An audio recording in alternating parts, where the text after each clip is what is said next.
Hi, and welcome to Two Girls Shooting the Shit with M and Mo. This is Mo, and in this episode, we welcome my dear friend and friend of the pod, Akua, to discuss the growing trend of sobriety. Listen as we discuss sobriety, what it means to us in different contexts, our personal relationships with alcohol, and why we think that the subject of making a conscious decision to give up alcohol is on trend. As always, you can join us on Instagram on Tuesdays at 5:30 Pacific and 8:30 Eastern. Hope to see you there. Enjoy. I guess I would be defined as California sober, but I actually enjoy full sobriety though. I enjoy 100%. Being It feels aware. good. Yeah. It's like it actually now that feels like a high to me as opposed to, the other way around. So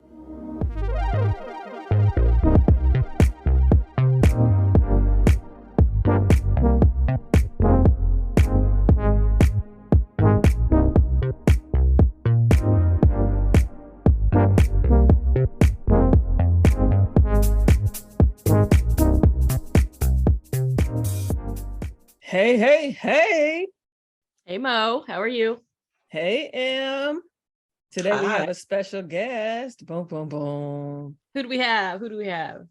Longtime friend and special listener, Akua. Boom, boom, boom.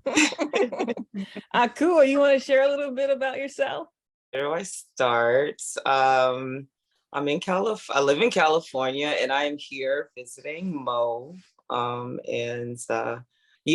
a lot. There's a lot to share. I don't know what specifically. I'm a mom.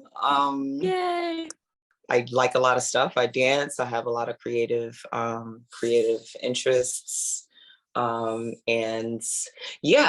I stopped drinking last year. I stopped drinking alcohol. Hey, congrats. How long has it been? It's been about a year, and it's been since August of 2021. So Wow, I year guess and a that's half almost. and yeah, Wow. yeah. So Congrats. yeah.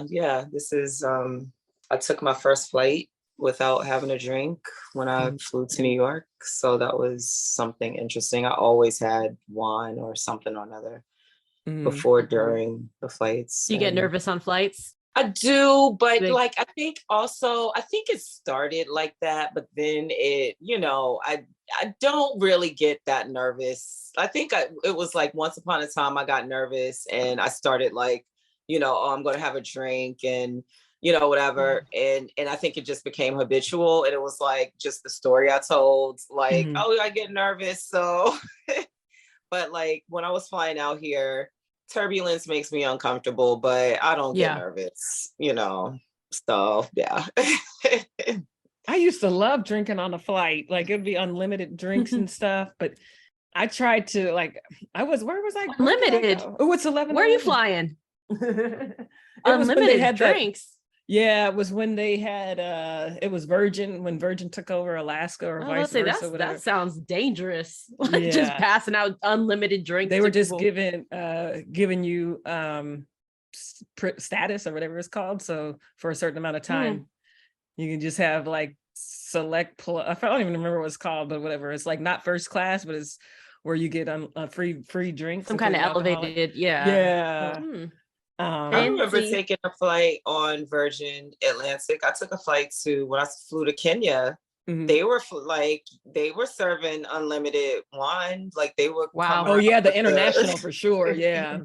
Yeah. That's a long flight too. Yeah, I feel. But why is that? Why is that acceptable? That's the running joke. You can go in the airport, it's 6 a.m. everybody drinking, and is it because of the nerves? I never even really thought about that. But I know that's that last trip. I just can't I don't know if it's because of the masks, because I had to wear a mask the last time I flew. But it just is not enjoyable. It felt dehydrating and uncomfortable. I mean, we're getting older too. I feel like there's a certain you gotta bring that up. Just in general, it doesn't feel good to drink anymore because you don't want to deal with the after effects.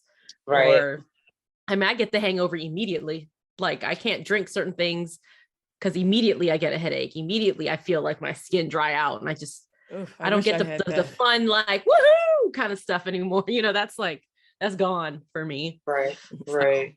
Yeah, especially when you have, I know for me at least, like when you have kids, like I learned that pretty early on when I had my daughter. Going out, I went out for my birthday, whatever, doing shots or something.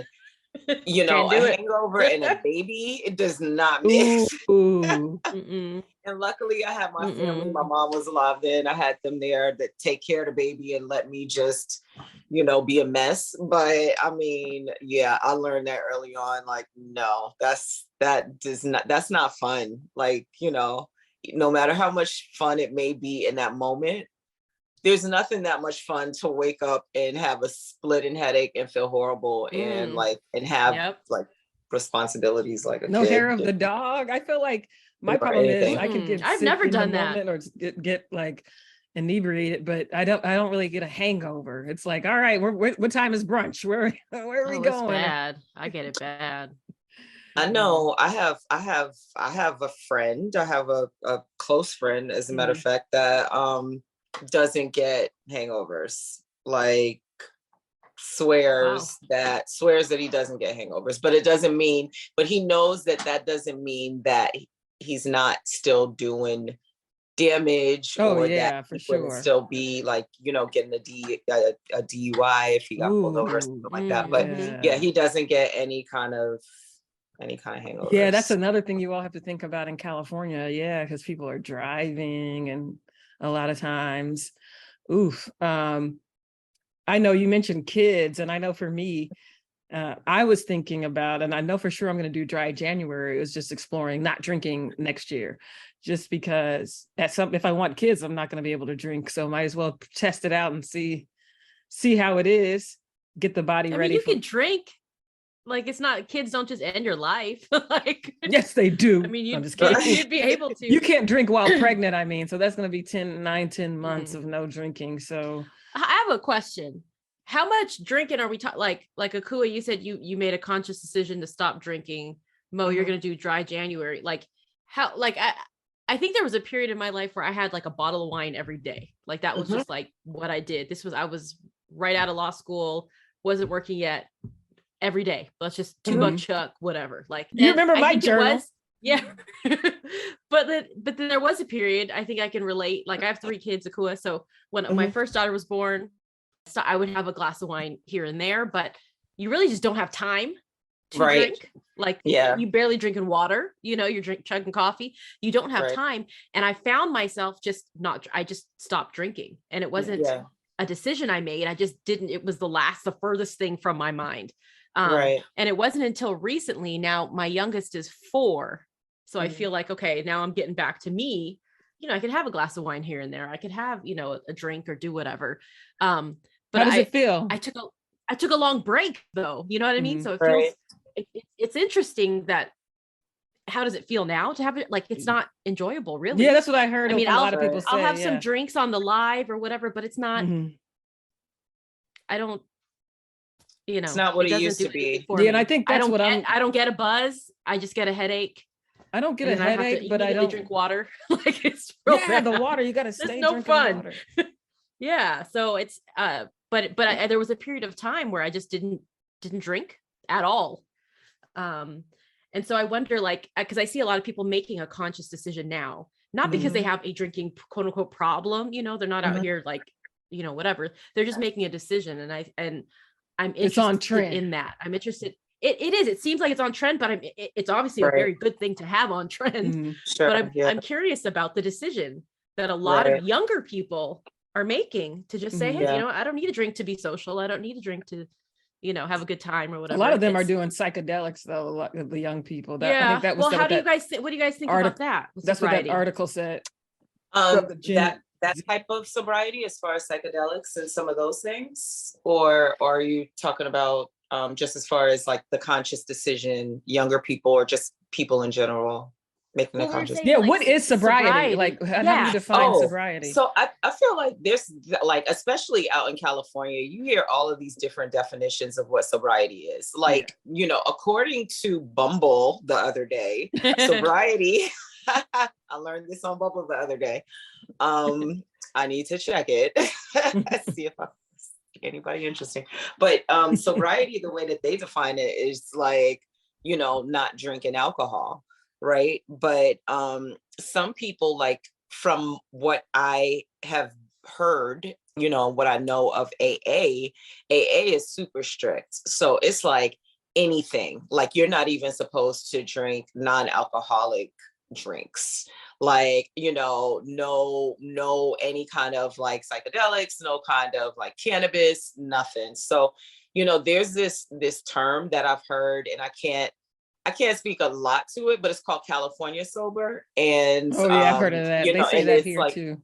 yeah, it's pretty much like where you don't drink alcohol, but you may engage in plants, so cannabis, shrooms, or ayahuasca or whatever. So, you know, I'm I still think it's like interested in ayahuasca. Yeah.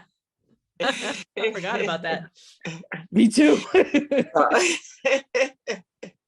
So yeah. So I mean, you know, I guess I would be defined as California sober, you know, but but I actually enjoy full sobriety though. I enjoy 100%. Being It feels aware. good. Yeah. It's like, it actually, now that feels like a high to me, as opposed to, you know, the other way around. So I think I was telling you, Akua, like I did the dry August because I forgot about dry July. And so I did most of dry August. It's like the last 2 days I was like, F this.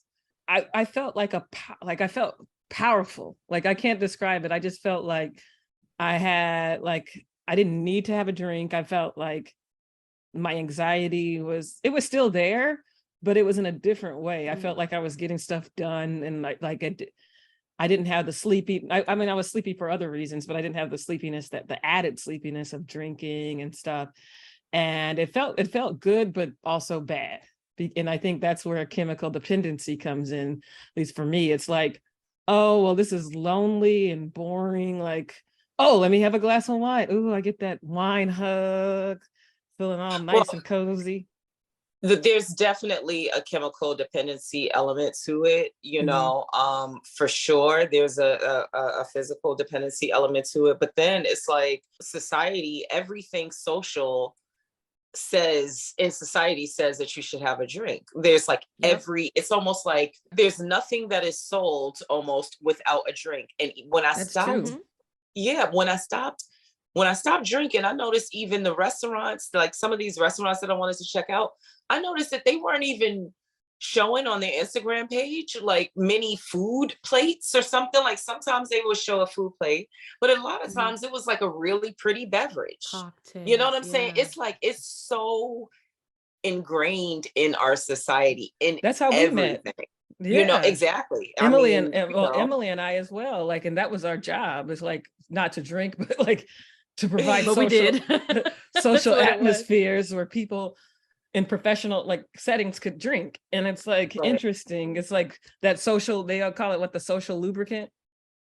Right. Yeah. And that's the thing. It's like people talk about these things. Like there's so many things that we accept as it relates to alcohol that might fall in the lines of misuse or abuse. Like you said, a social lubricant. Like, sometimes we do need a social, or sometimes it feels like we need a social lubricant. But if we need a social lubricant every single day or every single week, you know, or for the last 10 years, or like, you know, there might be something else that's going on that, you know, and so, I mean, it's like, but it's like acceptable to have that social lubricant. It's acceptable to have the hangover. It's acceptable to have all of these things. So, you know, all of these. Why is that? Like there's so many memes now that I notice and I see on Facebook or whatever that talk about, it's like a joke about alcoholism, and like, or it's that's exactly what it is. I'm sorry. And I said it exactly the way that it is. It's a joke about alcoholism. Don't see it like that. It's like, it's funny, you know. Oh yeah, it's so normalized. Like, it's normalized. Like drinking till you black out is normalized. Like right. I'm an alcoholic, but I don't go to a meeting or something. Like I don't know. I've seen or like functioning. Functioning. This idea of functioning alcoholic is weird to me high too. Functioning. Right. And so, yeah, I see a lot of memes like that. Like, yeah, I'm an alcoholic. Like, that's something proud. I'm an alcoholic, but I don't go to a meeting or something. Yeah, it's like I haven't gotten a DUI, so it's like that's not anything to be proud of.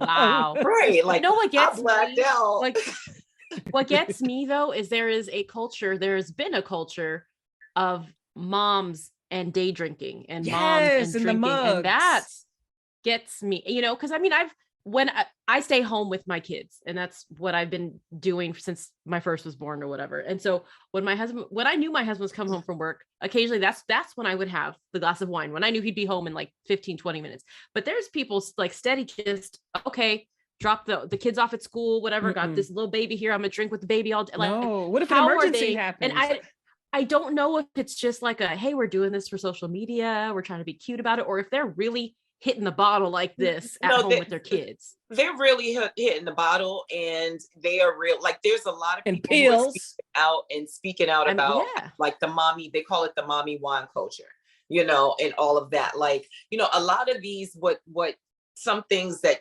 one might not hear is that the wine is in a coffee mug, right? Yeah. Dropping off the kids, disguised, right? That's scary. It's a running joke. Yeah. There's no drove to the school. Right. There's no reason to have anything disguised if there's not a problem, right? Or if there's no issue, like, but there's this whole this strong mommy wine culture that I was definitely a part of. I'm not even, and here's the thing, and I'm gonna keep it 100.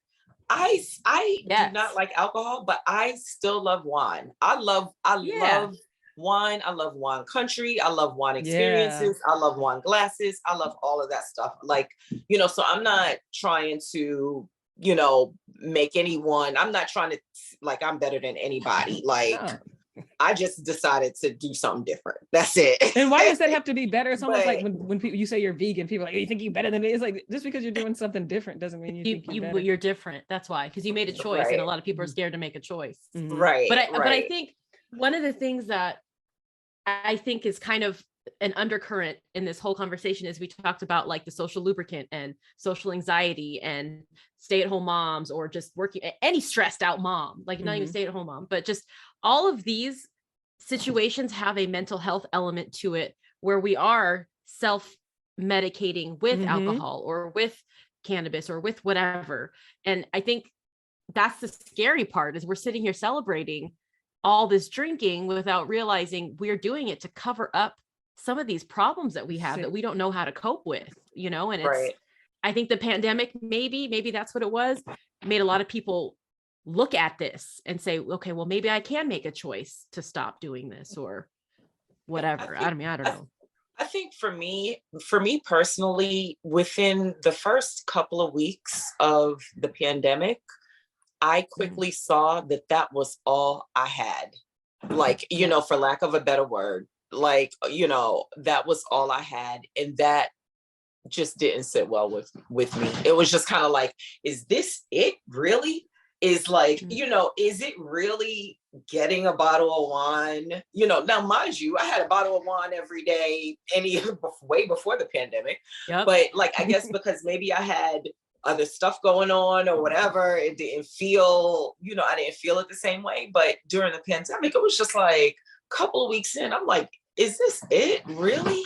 Just this glass and Zoom, and a whole lot of fear and a whole lot of doom and gloom, and for me, because like, I had just left New York and moved to California. For me, like, being in such a beautiful place, it was like, no, actually, it's not just wine. If I was in New York, perhaps I would have stayed drinking. I don't know. I can't say, but it was like, wine wasn't just it. I could go out and go for a run. I could go out and ride my bike, and it'd be beautiful in the midst of a pandemic, and all of that stuff. And it's just like, but yeah, and I've talked to some other people who said the same thing. It's just like, in the pandemic, it's like relying on stuff way too much, relying on it too heavily, and it just brought it into focus. So, I don't know. Yeah, I don't know. I mean, but it is a good thing. Like, one thing that I really appreciate from it trending, whether that's whatever it is, what if that's a good or a bad thing. Like the one thing I like is that the alcohol industry and all of that, and they're being responsive. Businesses are being responsive, and they're creating a lot of really good non-alcoholic alternatives, whether it's beer, wine, or cocktails or whatever. And a lot of restaurants and bars are also, especially in the Bay, they're getting on board where I can meet you all for drinks, and I can also have a well, Monique, we did do that. Mm-hmm. Remember we went out and I had my non-alcoholic Heineken, and I felt like I was down. So, why are these like with these new, is it the alcohol companies financing these non-alcoholic beverages? Why are they the same price? Like, why is it $40 for a bottle of non-alcoholic spirits? I don't know, but other than the fact that they can charge it, they can get it. Yeah. That's so name your price. Right. It's like we could get you for that. If you're willing to pay, yeah. No, if you're willing to, right. I'm not. I will get some juice and some. I don't know. I'll make something up. Ain't no way, boy. I'm not paying for. If I pay $40, I better be feeling something. It's like the beer is to me the best as far as taste. It's the cheapest and it's the best. It's like, yep. This is Athletic Brewing. Wait. Oh, it is non-alcoholic. Phew, I was like, wait. Oh yeah, no, yeah. That's for sure. Non-alcoholic. It's pretty good. Beer. Yeah. Run Wild. I feel like I don't even like the taste of anything anymore. I love beer. Like I've got to choke it down like I did when I first started drinking. When you first started drinking, you're like, everything's nasty, but you're drinking it because you're trying to get there. Yeah. And I don't know. I feel like my body's brand new. That's what I feel. I feel like beautiful. I don't understand. Like, I don't know how much it takes, but I don't know how much it takes to get me drunk. And then by the time or like buzzed, and then by the time I get there, I'm on my way to drunk. You know what I mean? I don't know how to drink anymore. I don't know how to. I want to have a drink. It's not my. I'm who me? Yeah. I'm not. I'm more. I mean, I was in the Bay Area for a minute too, and I guess California-ish, sober-ish. Mm-hmm. So that's not, alcohol is not. I'm realizing it doesn't do well with my body. That's what I'm starting to. I think that's part of the incentive to want to go to the dry July, because I even went to the doctor. I'm like, oh my God, I've been drinking so much, probably my liver's falling apart. No, I think that takes a while. So it's like, why not start the dehydration? Now? Yeah, it's the dehydration. It's uncomfortable. It's terrible. And then the sleepiness. And I got joint problem. I mean, I'm getting older. The sleepiness, the anxiety, and then also like just the lack of control. Like, say I'm popping off at you because you triggered me in some way where I wouldn't, maybe we like that anyways, though. Mo. I know. It's just elevated.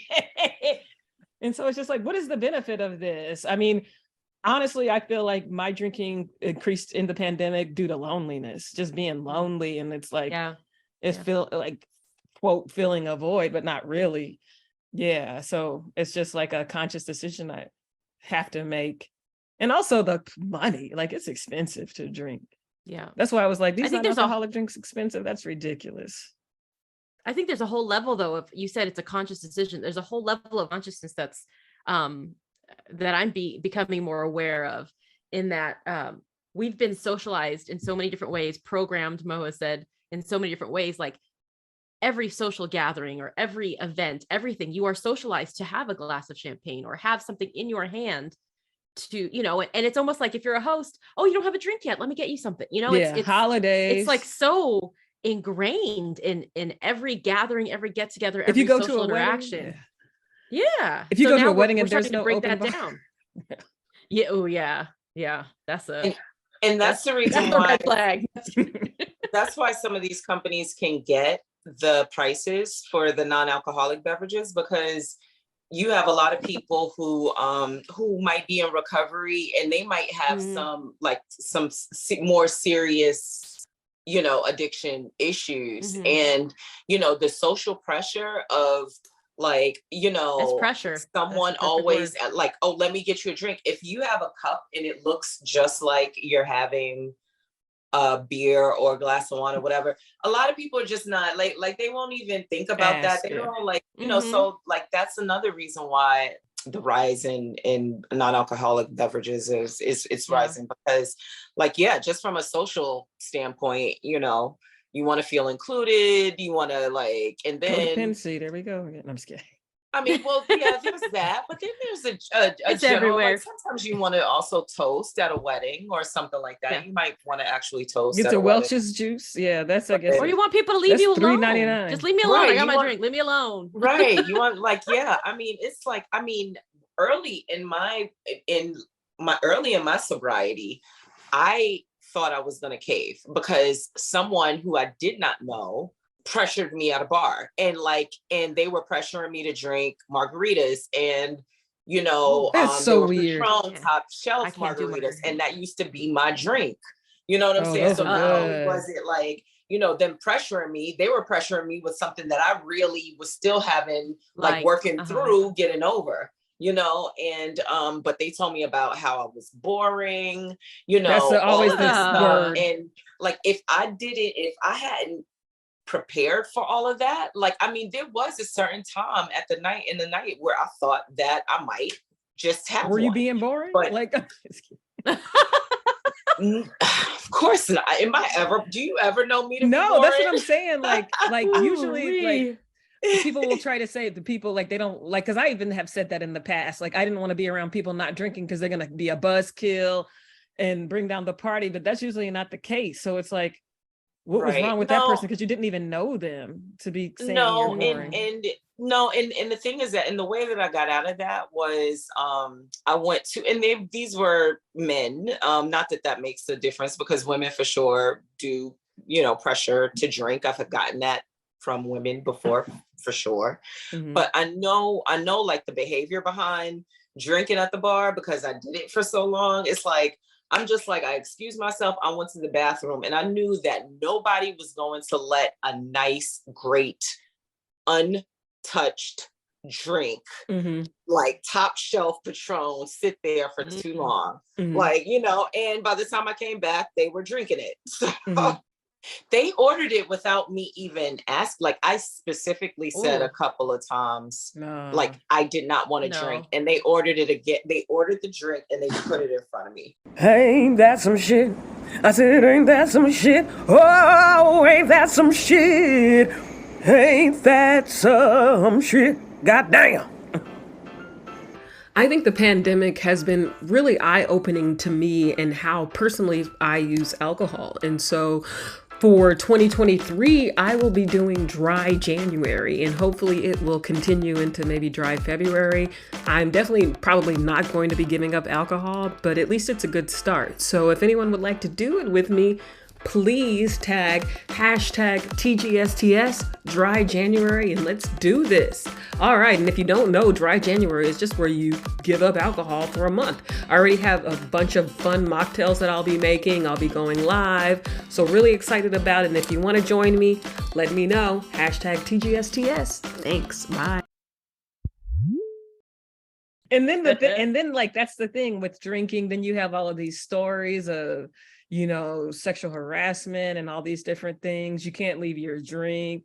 People waking up in places and all these different things. It's just like a slippery slope of, and it's like, is it capitalism? Is it that people are so stressed out? People are so tired that they're trying to escape, and they're trying to escape into a drink, and it's just going too far. So now you have people, predators, you have people snapping, like killing people, like people getting sexually harassed, assaulted, and worse. Well, I think some of it is that we're not educated on the effects of alcohol and what it does to people, and like, what the chaos that it can cause on a number of different levels. And and I don't know exactly what the law is, but I know that it's illegal to show people hungover, drunk, whatever, in an alcohol ad, which is wild because that's exactly what they're selling, Lobbyists. Right. And it's just kind of like, so we're not even told, like, they're not even being honest with us about what alcohol does, like, the addictive effects of it or anything. So like, I feel like there's definitely a lot of social, political, whatever things, personal stress that people may be dealing with. But the fact of the matter is that we're also just dealing with a highly addictive substance, and it's doing exactly what it does, You said something. Yeah. So you said something before in one of our conversations about big alcohol. Is that like big tobacco? Exactly. Yeah. Yeah. So it makes sense. Yeah, Like all these lobbyists and like, oh, you can't show this people like, why not? What's the fear? Is nobody's going to buy it if you sell it drunk. So that's not a good marketing strategy, you would think, anyway. It's like, so there's this book that I read called Alcohol Explained, and it was written by a British author. And when you read about what alcohol, it's like it's not even just factual, what it does, what it does, its effect on the human body. And then you see at the grocery store this little box that says like drink responsibly. That's definitely one of those things where you see like big alcohol at work. It's like, they don't really, that's a quick disclosure to say, hey, we legally, that's the way that I see it, at least now. It's like that quick disclosure to say, hey, we legally said, oh, it can cause cancer, or whatever, but not really being as transparent as they can be or should be, So I feel, I feel like people know and don't care. It's kind of like sugar and fast food and everything else. It's like, you can get cancer, you can get cirrhosis of the liver and all these things, but everybody is just, I don't know. That's why I said, is it capitalism? Like, I don't know. I can speak it's too for big myself. A part of our culture. Yeah, I know for myself, I knew, but I didn't really know until I joined Facebook groups for sobriety. And I began to really hear stories. This person had a collapsed X, Y, and Z because of the alcohol. Like finally, when you really begin to hear and see faces, and like my fiance died last night, I no longer have, I have cirrhosis now. Like when you hear those stories, it makes a big difference than just kind of hearing, alcohol causes cancer. I don't think that we're educated enough on it. And if one doesn't have I think people who may have had an alcoholic in their family, they may know, those kinds of folks may know. But like for me, hearing, oh, it causes cancer, or oh, it causes cirrhosis, and then like actually hearing these personalized stories and people posting pictures of the black eye they got falling down the stairs because they were drunk, or something like that, it just hits different. So. That doesn't do anything to me. I was just like, oh, you died of alcoholism. Oh, let me really. I think when I think about alcohol consumption, I always think about the lowered inhibitions and the dangers that can lead to. Yes. And I don't know that I'm aware or too informed about the physical, of just moderate drinking, or, couple, I don't know how many you're supposed to have, 3-4 drinks a week, let's say, or whatever. Yeah. But when you have over time, what does that do to your body? I know. And I think this is a lot of why I don't drink as much is, the dangers of, an altered mental state under alcoholic, whatever. But the body, I mean, you said cirrhosis of the liver, cancer. I didn't know alcohol causes cancer, but I mean, it's alcohol. Gosh. Like self-deletion. Like who's drinking alcohol? You know what I'm saying? Like, right. It's like it's stomach acid. It's so toxic. Yeah. It is so toxic. It is and I didn't really understand that until a couple of years ago too, how much of a toxin it is. And learning about that is a lot of the reason why I don't drink. It's like, what do I want to kill myself? I might as well just go up to the gas station and pour a cup of gasoline, because ethanol is in both, our gasoline and our drinks. So it's like, I might making as my well. stomach turn. Sorry. I'm like, see, I'm like, Well, the other night I had a beer. We went to like a tap house or some kind of place, a date night. Like we cute. rarely get them. Aw. And I was like, oh, let's have it. Let's try a beer. I don't know, So I got something. It was like a stout. It was like thick, heavy, just like I'm at the place for to try the thing. So I'm drinking it. And the first couple sips, I was like, okay, this is good. And then after a while, it was like, this tastes like rubbing alcohol to me. Like I can't. Ew. And it didn't taste like that to him, but to me, something in me was like, this is like rubbing alcohol. And I couldn't drink it after that because I was associating literal rubbing alcohol, with what I was drinking. And that's when it clicked. And this is at 40, almost 43. Oh, that's when it clicked in my brain. This is alcohol, like actual alcohol, not like a fruity drink or a beer or whatever. Like, this is what it is. Mm-hmm. Right. Drinking it. Right. Wow. Like, why are we doing that? Yeah. As I drink alcohol.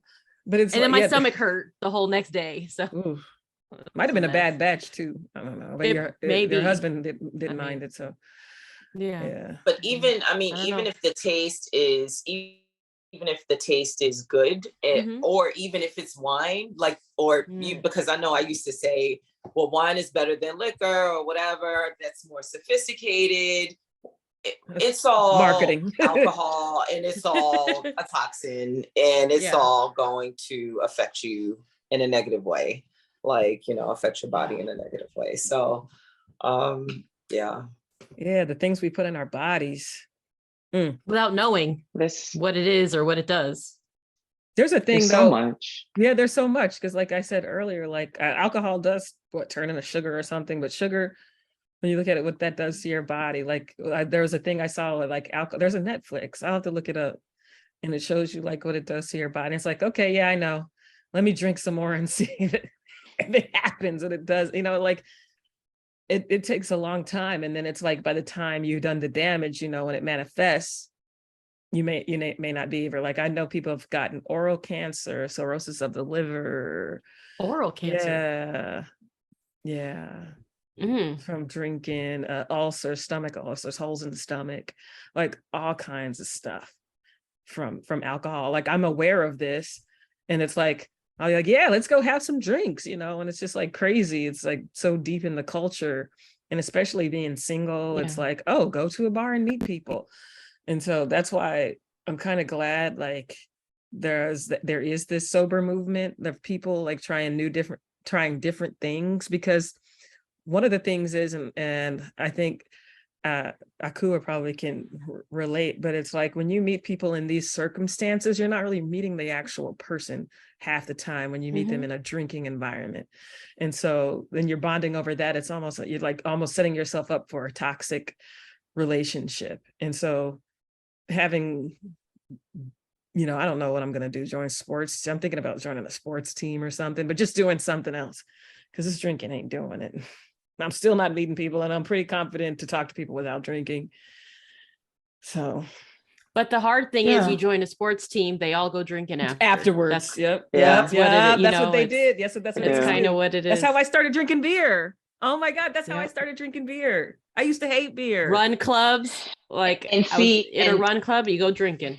And this is where you can have a non-alcoholic beer and still like you can have that you can still be part of the whole culture and just social not have right. But, I'm big on not have the alcohol.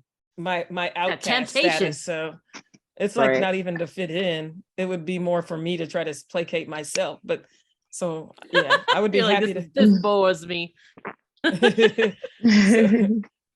So I like to get like a poly girl or whatever non-alcoholic they have. Like I've done it. Like I was like, what are you talking about now? I know. You got jokes. Poly girl. Yeah, I get what you're saying now. Poly girl. I know. I was like, what? I'm gonna get me a poly. You never know when you stop drinking. You got to replace the drinking with something. You do. That's what I thought you were saying. From wine to poly girls. Hey, I swear. I stopped drinking in like about a month after I stopped drinking, month or two. All I wanted to do was dance. All I wanted to do, it was just like everything. I was in my kitchen, everywhere, whatever. Then I saw that there was a pole studio, and It was first love at first sight. Yeah. That's a healthier replacement. Right. And probably It is. cheaper I mean- because when you think about drinking is not Probably. cheap. Yeah. And it feels just as edgy as alcohol though. Like, Gives you a It's boost of like- confidence, I'm sure. Yeah. It's like nobody could say I'm boring. It's like, fuck, I pull. Mhm. Shit. I can't be boring. I like how you use it as a drink. verb. I pull. Right. That's fun. I like it. I don't know. Yeah. I wonder though. I mean, we say chemical dependency. Like, I drink too much coffee, and I know that sounds like, oh, she's talking about coffee, but I mean, the amount I drink is obscene. Like, it's bad to the point where I'm like perpetually dehydrated. And so I wonder if that's, I mean, how problematic that could be, or if that's something that anybody's ever looked into. I mean, because I feel like that's another socially pushed thing that's increased for some reason. I feel like, I don't know if it's because I was never old enough, or now that I'm old enough, like everybody, you're always drinking coffee. Like everybody, always, you go to Starbucks, you go here, you got to have a coffee, you're holding the thing. You got, it's weird to think about the associations we have with the beverages or something in your hand all the time. And for me, it wasn't always a drink, it was coffee. So making that connection, and it's I don't know. The social aspect, socialized. I think they actually say that caffeine is the most abused drug. If like, I don't know if I made that up, but Or Loco. but it makes sense. For Loco. Yeah. I forgot about For Loco. Oh my God. Ew. Wasn't that cheap alcohol thing? It still exists, like but it had Mad Dog? caffeine in it. But I don't think it has caffeine in it anymore. But yeah, like I think I heard about that. I heard like people were dying and things stuff. happened, right? Flavors. Well, I used to drink Rock Stars, like energy drinks. Yeah, until Monster. I started I having. used to drink.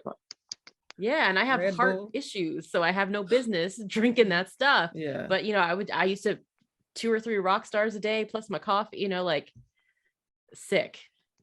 I used can't to do drink. it. I went through a rock star phase. Mhm. Yeah, I did. And it wasn't even that long ago. It was Wow. It was like 3 years ago. Oh, wow. Because the person that I was dating used to drink rock star. So, Rockstar. I would, I got into the whole thing. And I can't drink them anymore. But Have you tried one lately? Ooh. Ugh. Can't I had do the it. Red Bull because they got a watermelon. I love my watermelon. They got the watermelon Red Bulls. I had to I used to try drink the it. sugar-free Rock Stars, and then I stopped when I got pregnant. And Thank then you. I tried after, I was like, oh, let me try it after, I had energy, and I was like, this is disgusting. Oh my It's so God, weird. my confessions. I drank a Red Bull when I was pregnant. I was about 7 months pregnant. I had a Red Bull because I was in grad school and I had to complete a paper. I was pregnant, but I had to finish this paper. It had to be done, and I drank a Red Bull. Yep. It was only one though. Yeah. Baby was like, so. yeah. Yeah, baby is perfect. So all is well. Right. I definitely see the drug aspect of coffee though. I've been drinking coffee a lot to feel alive. And it's like I To work feel out. Like alive. I've been working out for 5 months, but I eat a lot and drink. And so it's like, like I'm technically healthy. Well-rounded. Yeah. But it's Everything like in moderation. that's like the best high is like Mhm. working out, and then right around the corner from the gym is a coffee shop. So as soon as I would get out from the gym, go get my iced latte. And I don't put anything in it. Like I don't need sugar or anything. It's just a latte, just a oat milk and espresso. And that's like the peak of my day. Like I feel so energized and so good. But the thing is, I started going from like 1 shot, 2 shots, 4 shots. And then I'm like, ooh, it's like a drug for me. Like, ooh, who's y'all up to get me? you get anxious, like I get it too gives you the anxious, jitters, so- like So I stopped. Like today was the first day I haven't had any coffee. you have a and so headache. I mean, the I don't have the anything. Yeah, withdrawal kind of stuff. That's when you know I did it's sleep. a I did problem. sleep a little. If I don't have my bit. coffee immediately, my head is cracking open. Like I'm dying. Like it's bad. So I gave it up for like I don't know, 9 months, 8 months, Oh, 9 months. I wow. gave it up 6 months, maybe, I don't know, maybe I'm exaggerating. It may have even been 3 months, who knows? But it like did give it up for a while. And but I feel like it's such a part of me. Like, Yep. like It's a ritual too. It's like you wake up, you Mhm. have your coffee, you may sit in a Yeah. certain chair, maybe, right, you're getting ready for the day, putting your makeup on, taking the sip. Like I feel like it's a part of my life. And I right. think people have that with alcohol too. It's a part of my life. I Mhm. get home from work, I have a glass of wine, take It's off like my yep, heels, the shift of take the my I day. bra think Shows the off. You so, know shift of what the I for mean? day. sure. I'm I have relaxed. my drink, yeah, for Yeah. sure. Yeah. Yeah, it's still on my intro, my Facebook bio. Like, Mhm. it's still there where I say what makes me happy. I'm like peace and wine and all. Like, I Yeah. mean, yeah, wine was a part of my life for sure. I mean, and just like, yeah, I guess that's the way with any substance, like weed or because some people, there's a rise in cannabis. Like they come home, it's a part of their ritual. They come home, they light up and Mhm. or have an edible or whatever. And then I mean, of course, for the harder drugs, I guess there's some people who, crack is part of it. Oh my gosh, did y'all see? I think I sent it to y'all, or at least I think I sent it to Emily. In New York City, where these professional people, they were all professional people, and they were on cocaine, and they all died because it was Died. laced Yeah. with fentanyl. I saw That's that. horrible. Yeah, I Yeah. saw that article. Yeah, it was all professionals, all New Hmm. York professionals, and Yep. I saw the article. It was like cocaine pretty Mhm. popular among New York professionals. I'm Like, surprised like Surprised about what? by how many people use cocaine. Oh no, I'm not. I consider I'm not myself, either. like, my husband calls Mm. me two shoes. Like, I'm a goody two shoes, kind of follow the rules, that kind of a They person. weren't coked out at So for UCLA? me, That's shocking. I mean, I knew a handful of people, but I was just like, "Oh, that's just that girl." And that's just, but to Mm. know that on a wide scale, like that, people smoke weed, people do a little coke, they do this, and I'm just like, oh, they do. I've never been in the presence of cocaine. Like, I've never seen it. I don't know, how that even looks, but to know Mhm. that it's so commonly used is like a shock to me. Like, It is, I don't and know. used by Yeah, people well off and do like we're saying high very well functioning or off. whatever, doing well in life, Mhm. because they can afford I've it. gotten, yeah, I've gotten to the point where I actually have to watch how I talk about, like, how I talk about it, because Mhm. just by reactions that I've gotten, I could tell that, if You they offended haven't, somebody? Yeah. like that I've offended, Mm. yes, exactly, that I've offended somebody. So Wow. I've got to watch it. And then I remember, like, similarly, I went to my mom years ago and I was like, Mom, because I found out another friend that was doing coke, and I was just like, Mom, and she just was looking at me just like kind of like what you said, Monique. She's like, Akua, people get high. Like, that's people get high. People do Wow. coke, Do you think it's more now Oh or no. I no? don't Like, know. are we replacing alcohol with other I think it was substances? always Like, I wonder there. about It was that. there.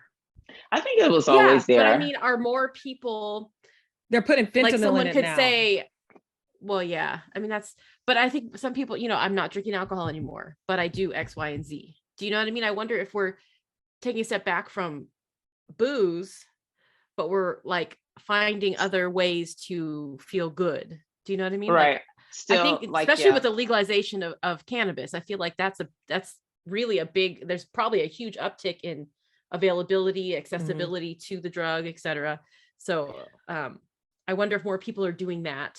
Maybe not coke. I don't know. I know for me, I feel that definitely wasn't the intent, but I feel like with the pandemic, I've fallen into that. Like now, like, Yep. it's if you have, for me, I have strong codependent avoidance patterns. So, if it's not a substance, it's going to be shopping, sex, or something Yep. else. It's going to be something if it's until I heal, but I mean, I definitely, that's one of the reasons why even with cannabis, it's like, okay, I feel like now I'm falling into that replacement thing, and that Mhm. defeats the purpose of that defeats the purpose of even giving up alcohol. Like cannabis isn't nearly as toxic as alcohol is, but you know, the purpose is really for me to have more presence, you know, and that's what I really want to gain, a little bit more presence and a little bit more happiness. Like you gotta go to Emily's retreat, yoga retreat. I keep talking about I want to do it. We should have like a TGSTS. A goddess getaway. Yeah. I still haven't finished my certification. It's a mess. Well, you still you have time. I'm a few hours short, so I got to finish that. Yeah. But yeah, I think that would be fun. Great. Women together, some therapy. We have a friend who is almost a licensed therapist. She's almost there, right? Is she? Something. But I mean, she could, you know, just get together, work through some of the things, share some ideas, support each other, women. Yeah, that would be. That sounds great. That. Yeah, that sounds awesome. Retreat, throwing some that yoga. Sounds really nice. Some I don't know. Mo can make some mocktails. Mo's mocktails. Hey, there you go. But yeah, I think that's what it is. Mindfulness, like getting into the yoga and meditating. Like I keep saying I want to try ayahuasca, but honestly, I don't trust myself. So I don't know if I ever will. But if I can just get into that level of mindfulness and just try to meditate and just do it regularly and go back into yoga, I think that would help a lot, because I was elevating. And then once the pandemic hit, then I just declined, went right back to the old bullshit. But it's really interesting. Like, I don't know the connection, like what it does to the mind, but it does something. It's yoga is union. It aligns everything. It joins your mind, your body, everything together. I mean, I don't know. I think you've mentioned it before, Mo, and I think maybe this has to do with sobriety also. Is just you were saying something about ayahuasca and like looking for a reset. And I feel like that would be so great to have. Just bring me back to before I started doing all this stupid shit. Yeah. Please. You know what I mean? So I can make different choices. How do you reset? And I think choosing sobriety is a way to do that, is to take a few steps back from the pattern that you've created, to look at everything, stock of everything, and then maybe move in a different direction. Find, you know, do your poll, do, you know, whatever it is that lights you up without having to alter your mental, you know, state. Yeah, that's right. A reason. Right. Yeah. Absolutely. You know, and to reset with something that heightens your mental state in a more sustainable way, because a drink, the book, This Naked Mind, the writer talks about it. I think I forgot her name, but one drink, the pleasure that you get is 20 minutes. And like, there's she challenges people to time. And like, apparently I never did the challenge, but apparently like anyone who does it, it always just comes up to 20 minutes, which is the reason why people grab another drink, one, right? You know, so you and okay, that was my right, question. to prolong it. But meanwhile, you're now becoming more intoxicated, more inebriated, you know, more senses and inhibitions being lowered, more damage being done to your liver and to your organs, all that stuff, you know, but it's not sustainable. Whereas something like riding my bike, you know, it is sustainable. Like, I feel good for the rest of the day because I've got all of those endorphins and all that stuff going. You know, my blood is pumping. I've burned some calories. I'm actually happy. You know, I'm not going to have a splitting fucking headache, you know, the next day. And if I do, I probably need to see a doctor because something you can is care wrong. for your kids after, you know, you're not a mess. Right. It's just like a more sustainable way of getting that hit of joy. And, you know, and from there, like, just building more things like that. So whether it's friendships or relationships or, you know, other activities that just bring more joy, where alcohol kind of sucked it away from me.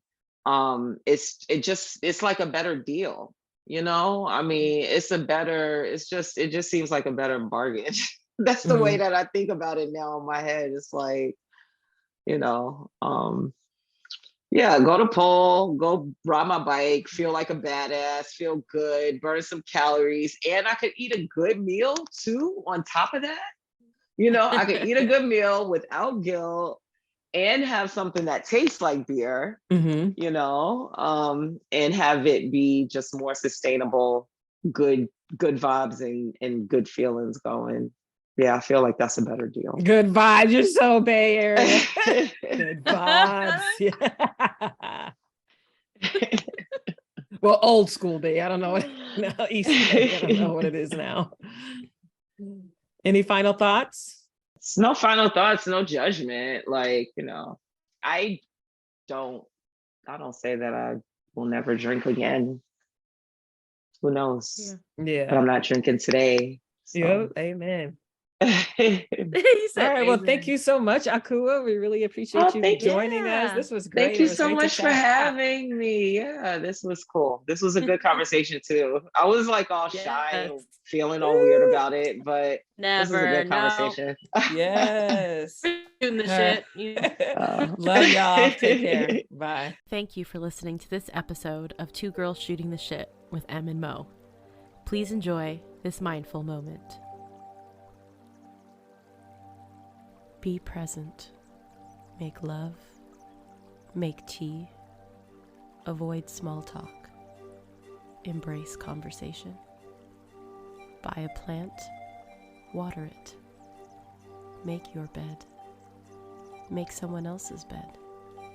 Have a smart mouth and quick wit. Run. Make art. Create. Swim in the ocean.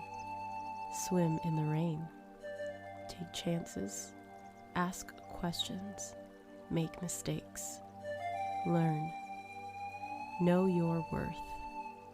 Love fiercely. Forgive quickly. Let go of what doesn't make you happy. Grow.